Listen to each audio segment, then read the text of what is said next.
একটা তেজপাতা দিলাম গোটা, দুটো গোটা দিয়ে দিলাম, 4টে কাঁচা লঙ্কা দিলাম, 4টে দিলাম, দারচিনি দিলাম, এর জন্য একটু চা পাতা দেব, 2টো এলাচ দিলাম এই চায়ের যে আমি কন্টেনারটা নিয়েছি এটার মধ্যে, সামান্য একটু জয়িত্রী নিলাম, একটু পেঁয়াজের কুঁচো দিয়ে দেব।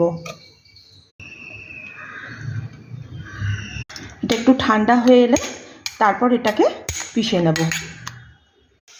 দেবো একটু কাশ্মীরি লঙ্কা গুঁড়ো,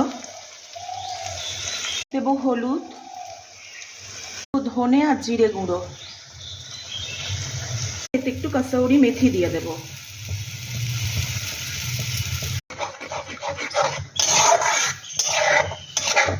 এবার দেব স্বাদ মতো নুন, একটু চিনি দিয়ে দেবো স্বাদের জন্য, একটু এলাচ জয়িত্রী গুঁড়ো ছড়িয়ে দিলাম,